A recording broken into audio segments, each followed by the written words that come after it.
A conference theme is easy to write before the event. It's much harder to know if it held up once the delegates have gone home, the stage is packed away, and everyone is back at their desks. Now, recently, SAACI, the South African Association for the Conference Industry, brought together their industry at the Capital Zimbali under the theme Here and Now. Tighter budgets, higher expectations, constant change, and a room full of people who'd shown up anyway. So now that it's actually happened, did the theme hold? What did the room tell us that the program couldn't have predicted? And today I'm joined by someone who carried a fair amount of the weight putting that room together, not for one business, but for an entire industry. Glenton De Kock is the CEO of SAACI, the South African Association for the Conference Industry. He spent his career moving between public and private sector and always circling back to the same question. How do you use tourism and business events to actually grow a place, not just fill a venue? So full disclosure for anyone listening, Glenton and I sit on the same board at SAACI, so this conversation is going to be quite direct, no warm-up required. So Glenton, welcome to Africa Event Connect. Thanks for having me, Projeni. Real pleasure to be here as always. And yeah, as you said, here and now, so here I am. Here and now. We've been there and we've learned so much. Now, you could have chosen a theme, right, that looked forward, or one that celebrated how far the industry has come. But instead, this year's National Annual Conference was called Here and Now, right? Now, Prof. Bonang Mohale opened with a genuinely blunt read on the state of South Africa's business environment, right? Did that set the tone you wanted, or did it push the room somewhere you didn't expect? No, I think it pulled the room towards the conversation. The rationale for the theme this year was recognizing that we live in a complicated world. We live in an unaligned world. And when you're sitting in your event or you're sitting in a conversation like the two of us will do in the next couple of minutes, you must understand that there are many, many complex pressures around you. So when you open up as you did, and the brief was very clear for all of the speakers, don't hold back, because we need to have conversations that stimulate our thinking, but ultimately pulls us towards each other. Because we are in a competitive space at the moment on the continent, particularly within the meetings and events sector. Some cool things happening on the continent in terms of destinations showing up and showing themselves. South Africa, the pioneer. South Africa is still the leader. But what do we need to just shake off of our shoulders and actually get to work, knowing that we shouldn't be losing market share? So I think his sort of statement and how he opened the conference really set the tone for the rest of what we had experienced over the last couple of days in Zimbali. Absolutely. It definitely got everybody's heads up. Yep. And I think it hit home, that reality. Now, without walking into every single session, right, what's one moment from those 3 days that you keep coming back to and that told you the theme actually landed here and now? I know it's tough. I'm asking for one. But okay, I'll give you some leeway here, right? Okay. Yeah. You can give me more than one. What was the highlight for you? I think the first one is the caliber of person that attended the conference this year.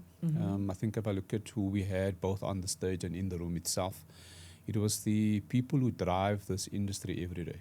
From the top CEOs in terms of venues and their companies with their staff structure. You had speakers of the caliber of Professor Bonang Mohale. You had Kaya, who has worked with me on the Trivenoa campaign. So the balance was an equalized balance. The messaging was clear. It's about a unified approach.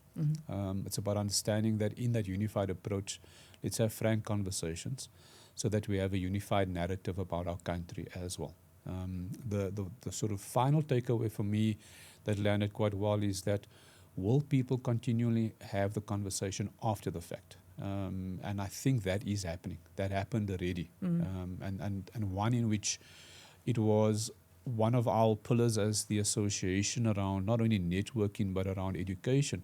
Did we transfer knowledge? Right? Is there anybody that was in that room that immediately reflected on something in themselves and in their business, and how are they going to then measure themselves in actually getting it done? Well, you have to get it done through a unified approach. The narrative has to be consistent, and the additional final takeaway from me would have been that there was a good balance of professional skills, right? And many of us that have been long enough in the industry could see that there was a good young generation in the room, right? The willingness to connect and the willingness to then obviously push forward.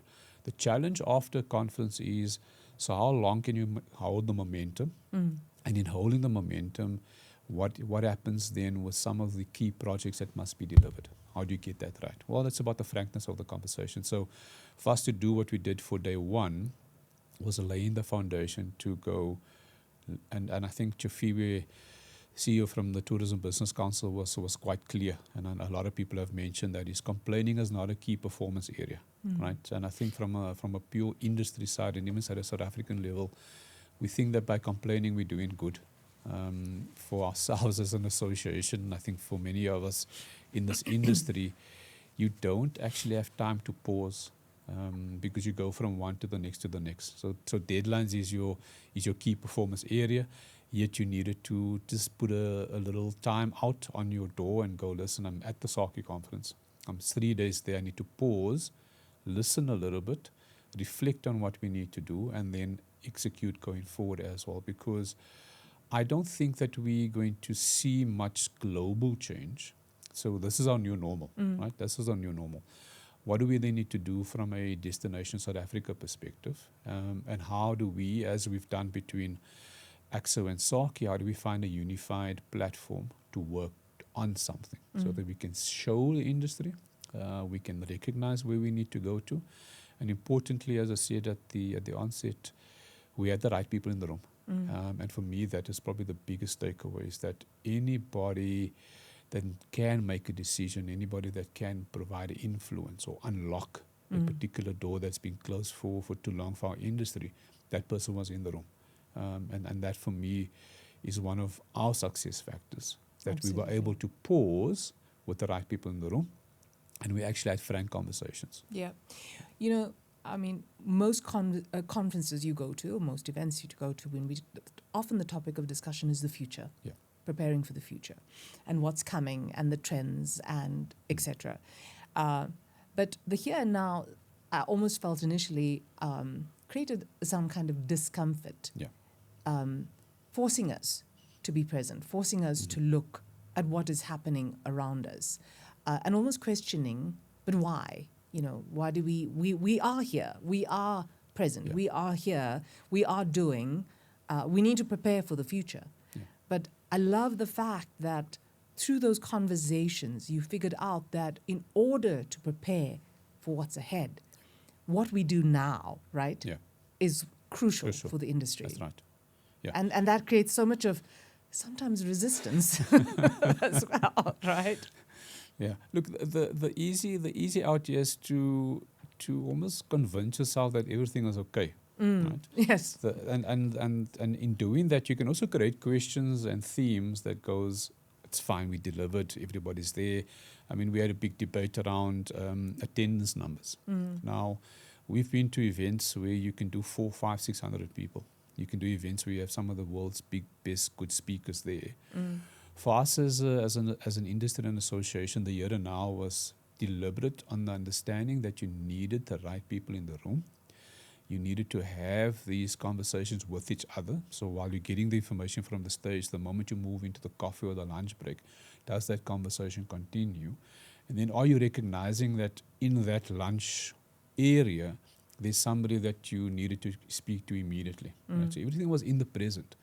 And when you are in the moment, as the professional sports persons will tell you, everything that you have learned before provides you to what you need to do into the future. Right? Occasionally, like we did over the last couple of days, you need somebody from the outside to remind you not to forget about the community you serve. Don't forget about the economic impact that you make. Don't forget about a destination like KZN, you know, that sits in South Africa, and many people go, but I mean, I get asked the question consistently, and I'm privileged enough to travel around the country, and even around the continent. You go, like, you're from South Africa, and I go, yes, and they go, Cape Town.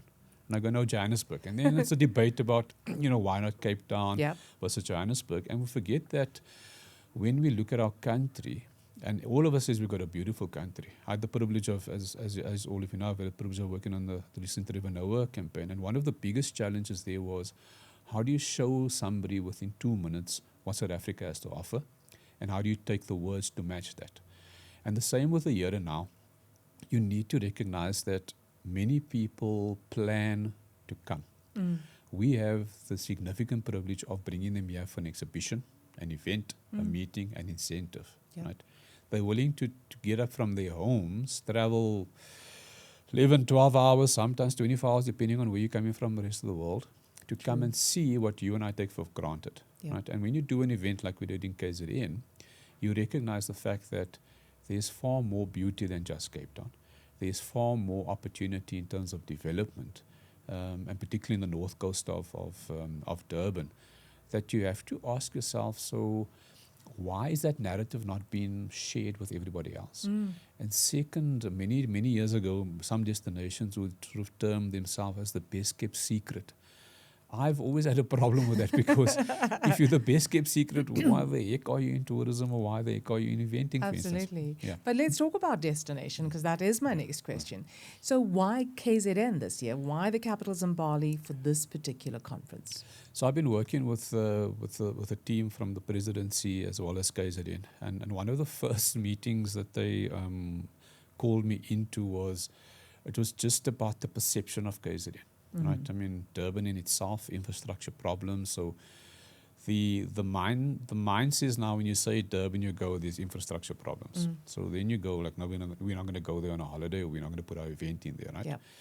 Forgetting the fact that the Durban ICC, an iconic venue like that, and for those of us that have been long enough in the industry would know that you have the Durban Exhibition Centre, which still stands there. Yep. Right? And then the city of Durban was the first mover on the continent to put an ICC in there. And there's still been iconic events that's been delivered. So how does a destination like Durban and KZN almost lose market share? Well, they lose market share because the perception says, don't come here, right? Yeah.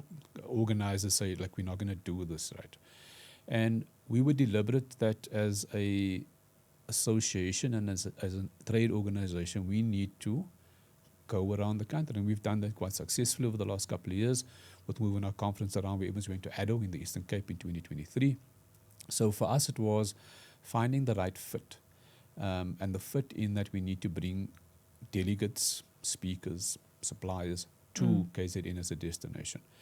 And in choosing Zimbali, what we've also recognized is that it is about anchoring the event at a venue that solicits excitement, right? And then in that excitement part, which we've been very successful with, is pre-tours. Yes, Yeah, that's exactly. I so- mean, that was amazing. So this is pre-tour. All of us spent a very good afternoon at Club Med. Yeah. Right? So you go, and when you look at the north part and parts of city centre and even the south of Durban, there's sufficient for delegates to do before and after, There even is. during as well, right? I mean, the Absolutely. gala dinner that we had at Ilangeni Southern Sun, on the pool deck, is one in which you need to show and tell. Now, the one aspect that destinations fail at is they think that marketing and PR is their strength, right? What we've always done, and my experience has taught me, is that if you don't show and tell, you don't have that sense of how, here and now, the destination will feel like for your delegates. So I know that the conversations from Saturday morning up until the time that we left is that KZN is actually a very, very good destination. You need to spend some time to put your program together, put your pre-tours and put your whole packaging together, because you've got willing partners down there as well, right? Absolutely. And what we forget about KZN is they've got access. They've got access. They've got direct flights into their destination from international destinations around the world. So it's not one in that you need to develop the destination. It's one that you need to repackage the destination. You need to retell the story. And in part, if you listen to the KZN story, you recognize the fact that if you are really going to get this right as an event organizer, you can actually show the whole country from KZN. And speaking of stories, I loved the addition of Gina Nklope's session, talking about storytelling as well, and that made me reflect on KwaZulu-Natal's story, and that's what got told through this conference, which was really, really exciting. And I think it added a layer to how delegates experience the destination itself. And I think, like you're saying, it's how do we tell the story around the destination? Right, and do you think that married well for KZN? It did. I think we. I mean, I shouldn't be saying this out loud, but I think we nailed it as a, as a good sort of partner from our side, from a SAACI perspective, because when we had looked at, and we're busy looking at 2027, 2028, and 2029, ours is to ensure that when you speak to the member base, they have options. But they need to understand that the delegate that's coming from London, New York, Berlin, has got to take a 10, 11-hour flight. Yes, they have to sit in the conference hall for 2 or 3 days, right? But they are not going to be leaving immediately. Right? So what do they then do? So build that excitement for the destination, build it for the country, work with partners around the country, so that you sell the packaging in a manner that says, this is who we are. This is why we want you to come. So when we're doing these bids and we do significantly well in the bids, I think we can do a little bit more.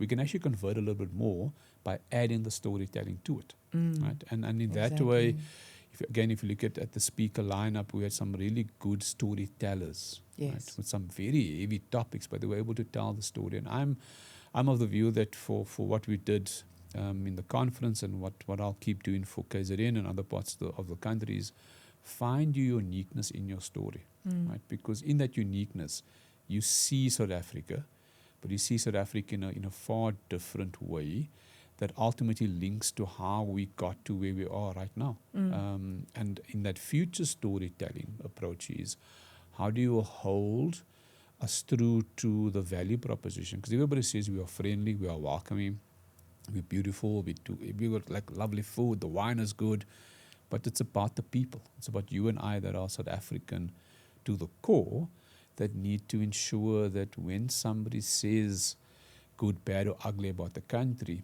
you tell them the South African story, right? Because everywhere else that we go to, our colleagues around the world will tell you that they are from this place or this city or this town or this village or this little dorpie, and for many of us, as I do with my Johannesburg, Cape Town story, there's a rationale as to why, for me, Joburg and not Cape Town, for instance, right? But there's a story behind that, and destinations need to work more closely with their citizens and the locals. Yeah. And I think as all PCOs that attended the conference, I think that story definitely held its weight. And it helped you to definitely consider KZN as an option. Like we had all eventually, had so many excuses as to why we don't want to go there, why our exhibitions and events are not going to work there, and what were our fears. And being able to interact with them directly and see the work that's being done now puts them on the map for the future. Look, it's about the understanding that at a professional level, South Africa has got world-class venues, like really world-class venues. There's just no way that you cannot go like find a problem anywhere at a venue level, right? Yes, some venues may need some upgrading and a bit of a fresh paint, whatever, but you've got world-class venues. But the skill level of our professionals is also understated. The capacity in which many of our professionals, our members, our suppliers deliver, right, every day of the week, 365 days in the year, and deliver, whether it's a birthday party for a 1-year-old and a G20 event. The quality of the skill level is so sought after globally. That story is one that we also we miss out on. We don't tell it because we are so hype. A+ personalities get it done. We don't recognize that we really have got some of the best people in the world. Right now, when you're putting an event together and look at KZN, I mean, KZN from a venue side, I mean, they've added now Club Med to the to their sort of basket of venues. But the level of skill required, right, comes from within. Yeah. Actually comes from within. Now, you should have the comfort as an event organizer or as a PCO, knowing that you'll be able to, you don't have to fly in any skill set at all. You don't have to fly in any supplier at all, because it exists there. That's true. Now, what you need to do, and one of the speakers made a very important comment, and that's something that we're already looking at for conference for next year, is how do I bring the whole supply chain there? How do I bring the airlines into the conversation? How do you bring the agencies into the conversation? How do you bring some of the big associations into the conversation? And then layer that up is, at an international level, how do you bring some of my colleagues that I really would want to come and speak at the conference to just wrap all of what we know into this basket and go, guys, you're just missing two things here, and that's where you need to fly. Because at times we are trying to reinvent things that actually work, right? Because somewhere somebody might have just slipped up for 1 millisecond and go like, oh, we did that wrong there. I'm of the view that we actually do too many things right every day of the week. And because we're so perfectionist, we needed to do what we did the last couple of days. Just take a minute out. Like, just look at where we actually going wrong, and then understand that we're not going in the wrong direction. We might have just changed direction, but we're going in the right direction, if Absolutely. that makes sense. You've led destinations, provincial tourism authorities, and now a national industry association, right? And I think this conference is the one week in the year where all of that comes together publicly. So what's different about carrying that responsibility once the delegates are actually in the room versus planning for it, right? You plan for it, you think you've ticked all the boxes, and then they're there. What's different about that kind of responsibility for you when you sit there? I think it's the landing of the knowledge transfer. I think the moment people switch off, or they're on their phones, on their laptops, and the moment they're not excited coming to the event, during the event, and immediately after a speaker speaks, right?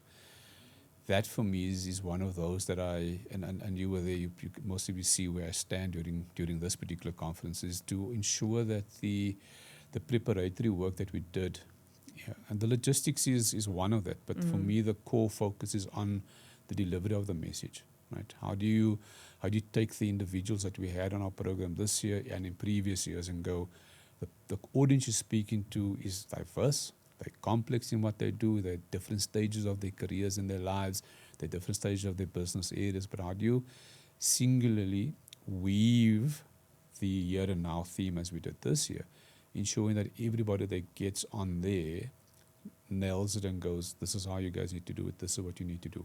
That for me is something that I even so the last couple of days would struggle with, because and many people would have asked me still this morning, like, how do you think the conference went? I think, no, it was fine. I mean, I think it was a good conference.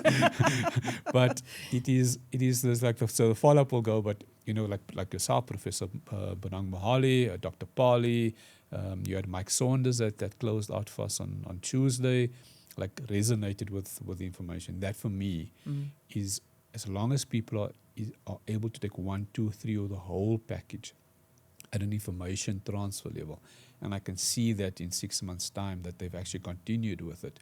That for me is how I look at this part of the work for now. Now that the members have had the conference in front of them, right? From the feedback that you've received, has SAACI been asked to fix anything that honestly isn't within the association's power to fix? Because I know that there are some difficult questions, and I know you don't have a magic wand. So is there anything that you feel that doesn't lie with or rest with the association itself? It's quite a lot though, which is not a bad thing though. I think the goodness of that is that people are looking at our industry differently. They're seeing us as not tourism, but as an actual fully fledged industry as such. Yes.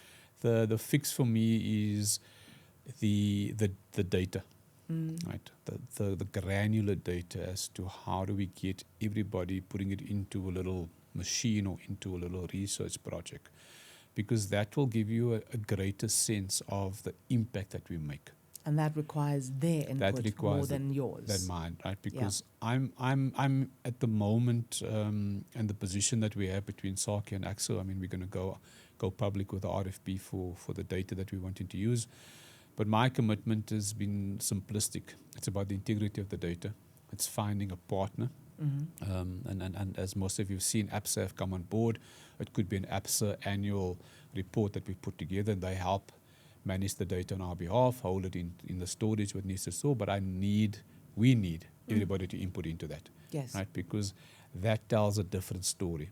Right? That tells a story that we all know, that we make a significant impact. Because unlocking that type of relationship with industry members and the broader industry allows us to change something that many struggle around the world.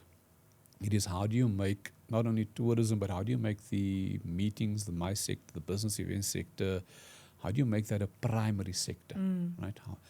And you can only do that with Stats SA, changing us from a secondary or third economic sector to a primary sector, so that when the president speaks about the GDP, we know that 4%, we're actually contributing 3.5% to that GDP number that currently exists there for tourism fees. And so that for me is one that it is an easy one to unlock, but I need everybody to give us the data, because that makes it works for me. And talking about data, I mean, my next question leads to Dr. Pali. I mean, he put a real number on what's at stake, right? I mean, he said an estimated 14 trillion loss over 14 years through economic inefficiency, right?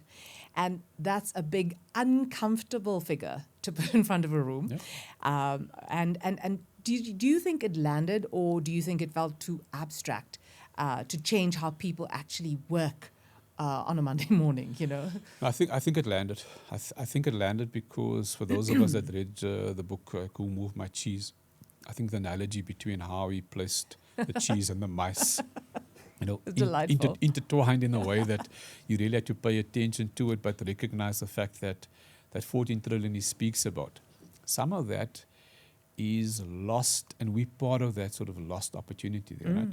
But yet the level of global, national, regional events we put together, whether that's an exhibition in your particular space, whether it's a meeting in my space, whether it's an incentive, a lot of the economic sectors, mining, financial services, pharmaceuticals, medical, even the tech world, all of that comes to South Africa, right? I mean, the next couple of days we got Decorex that's taking place. I mean, just refurbs of homes.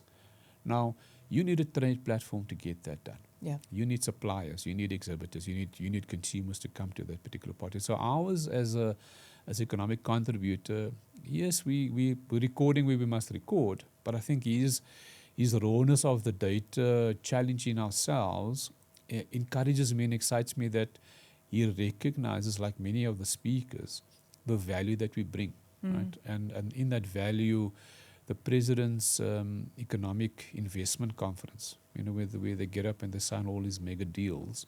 You look at every industry that's there, tourism included, but look what happens behind the scenes. You know, I've been saying in some platforms that we don't really consider the value of the room.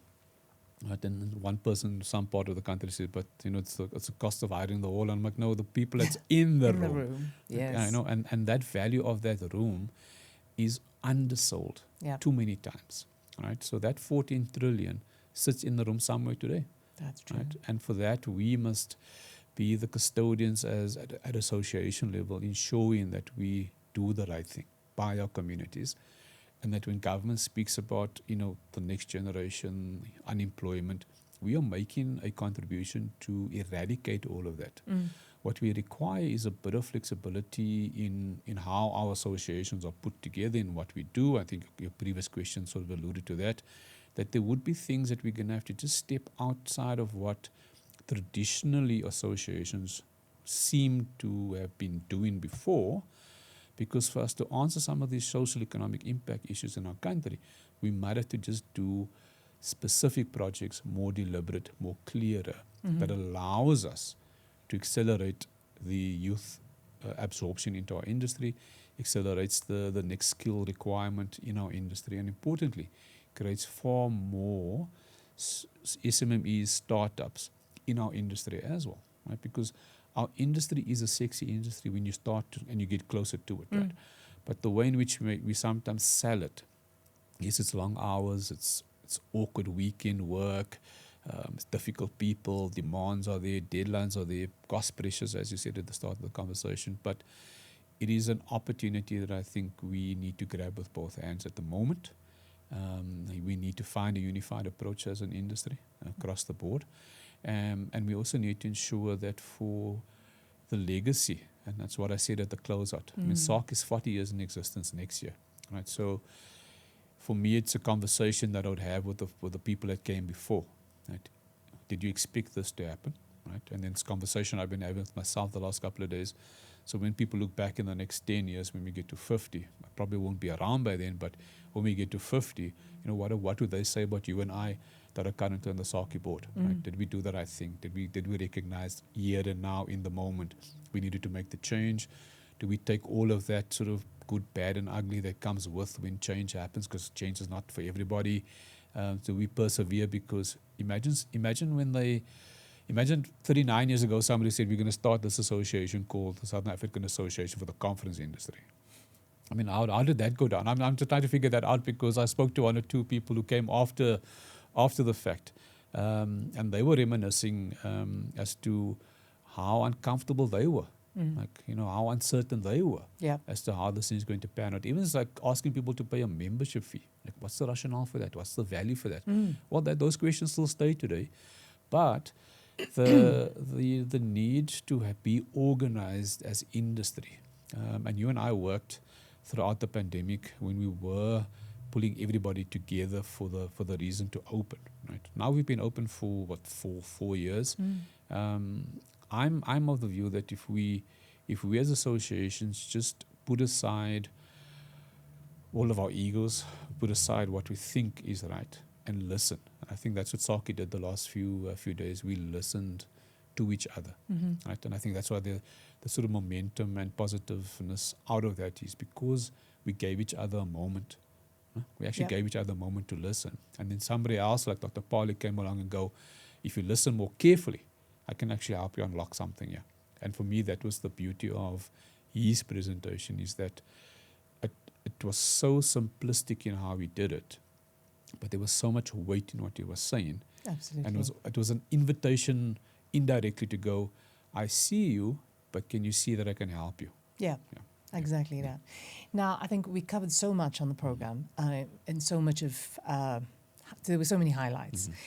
But of everything, from professionalization to sustainability to data to technology, which one of all the things that we covered on the program do you think the industry is still the furthest behind on? I think it's about the recognizing what South Africa has to offer. So and look at it from a perspective that a room is a room is a room. But when I look at some of the venues and I look at some of what potentially new venues have to offer, we have so much sunshine in this country, and we build these walls without windows. So I think we must stop believing that the rest of the world, like Europe, US, Asia, Australia, South America, that what they offer, their delicacies, is what South Africa has to offer. No. I think if you offer open spaces, if you offer community engagement, if you offer what true South Africans are about, which is friendliness, want to show, want to tell a story, that sets us apart. I think we still trying to conform too much to what we see everywhere else, and I go like, no, don't do that. Like, can you literally please don't do that? Yes. Like, can you just show me open spaces? Because if I show you open spaces, then you start, yes, the information is good, the interaction is good, human connection is there, food is great, wine is great. But people need to meet the people, right? So you and I are the first port of how we would meet any association or exhibitor. I want them to meet the community. I want them to meet the people that are South African, like myself, that go about their day-to-day business. And I think we're lagging behind on the fact that we're trying to put infrastructure in play. And the future for me is about infrastructure that sits in Anu, sits in Kruger, sits with open windows, glass. You can see out of it. Absolutely. That's what South Africa is about. South Africa is about open spaces. And yes, imagine having a conference where you are in an open space. And you can do that in cities as well. I mean, I look at where we were. The views in itself should have been more visible, right? But you look at where we had our, where we had lunches, where we had the cocktail function. Those are open spaces, right? True. How easy and comfortable everybody was, because that's what South Africa is. And as I said earlier, let's just redesign our infrastructure. Let's ensure that in that design, it represents what we have to offer. And the same with our programming as well. Our diverse cultures, our menus. Those are things that, as we did with the gala dinner, and as I remarked at the closeout, the only complaint we had at the gala dinner, there was no crayfish, right? Which technically meant that we've covered the entire country in terms of the food offering and the dessert as well. So that for me is where, while we're lagging, I think we can actually accelerate it to a point that you start showing people that. You start finding those venues, you start finding those chefs that are willing to play around with their menus as well. Now, over those 3 days, was there a moment that captured what this industry is getting right in the here and now, that deserves more attention than it gets? I think the human element, the fact that people saw each other, right? And I would know that there were few people who don't necessarily come to a SAACI conference, right? There were some who have never been to Durban for years. There were some who never come to the conference, I don't know, for like the last 10 years. And one thing that always fails me, which when I look at the room like that, is that when people spend and have a coffee with each other and they connect, whether you were there 5 or 6 years ago, whether you were there last year there, the immediate here and now experience is about that connection. Yep. And as much as we didn't speak a lot about AI at the conference this year, and I think Mike did a good job in sort of saying this, AI is your partner. He did. Right? It's not your competitor, it's your partner. And he himself, in terms of his own sort of characteristics and personal story, human contact can never be replaced, will never be replaced. And for that reason, I'm of the view that we need to do more of this, but we need to be more deliberate, as we were over the last couple of days, in ensuring that the right people are in the room at the right time to have the right conversations. Absolutely, absolutely. So as we close, what is the one thing that came out of this national conference that you think will shape the industry a year from now? Like, where are we going with this now? Yeah, a unified narrative. I think that telling the story that we are doing some really cool things, right? Trying to find a way in which every event, exhibition is driven across all media platforms, across all social media platforms, recognizing the outcomes of that particular event, right? Because if we keep these things silent, all that happens, the back end of our work just feels as if we are just there to serve versus being served, right? Because we do some really important work. Yeah. And I get that that's important work. I get that's like the grunt work. But without the people doing the grunt work, that event, that speaker cannot deliver. Yeah. That knowledge transfer cannot happen. You know, that cool paper that's going to be delivered at some medical conference later this year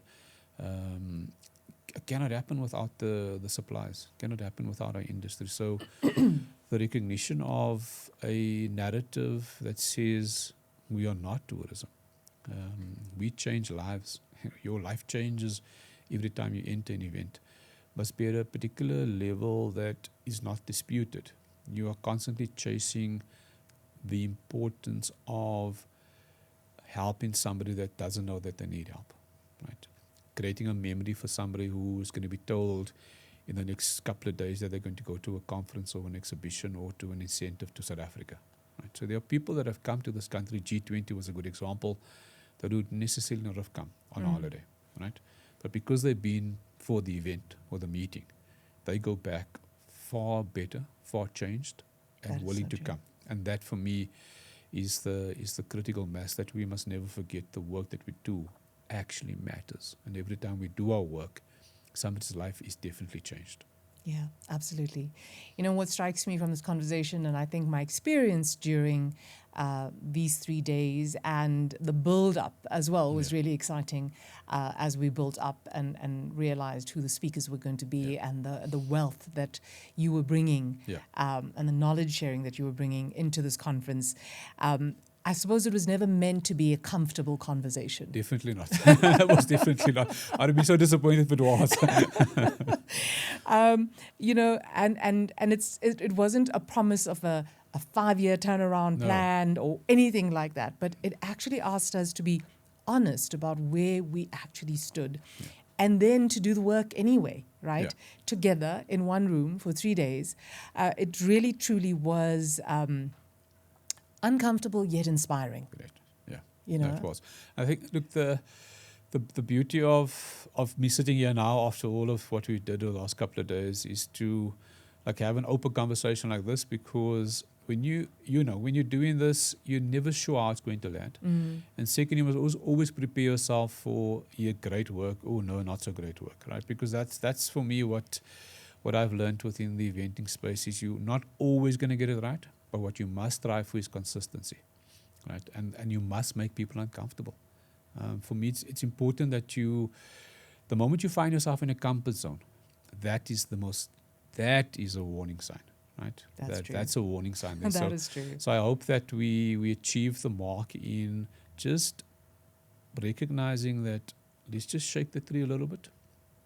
It's the things that mustn't be in the tree, let it fall out there. We don't throw them away. We'll replant them and figure out how best we get things moving out in that regard. But for a moment in time, right now in the first 7 months of this year, I think as an industry, we were able to pause. We were literally able to pause for a few days, reinvigorate ourselves, and then recognize that we still got another 4, 5, 6 months left for this year. Yeah. But what do we need to do?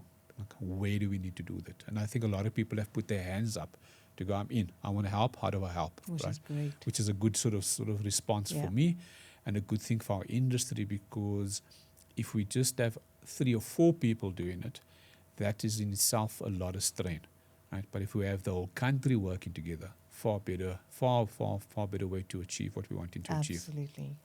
Well, Glenton, I just have to say, from me and the rest of us that attended, and for those of you who didn't, I know have FOMO right now, probably. But really, thank you so much to you and the SAACI team for everything that went into putting this conference together.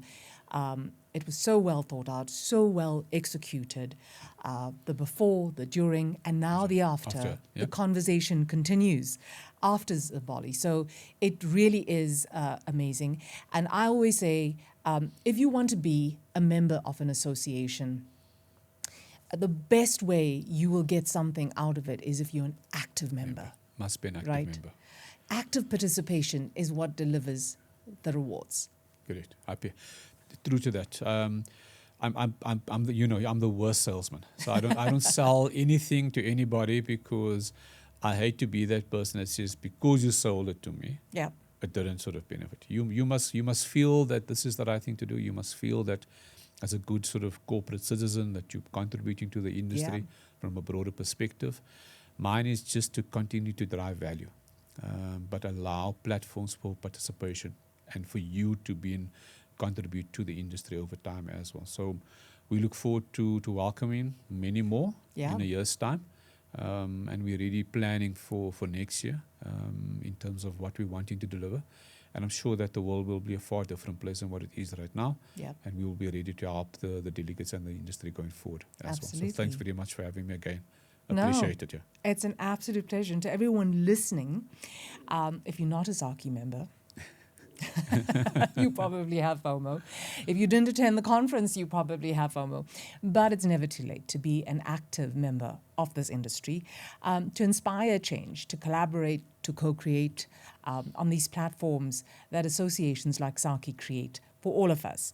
And if you attend the conference as well, we would love to hear from you. SAACI would love to hear from you. Your feedback is really, really important. And if you weren't, obviously this conversation is a good sense of what you missed and what you can look forward to in the future. I'm your host, Projeni Pather. Thank you so much for joining us on Africa Event Connect. Until next time.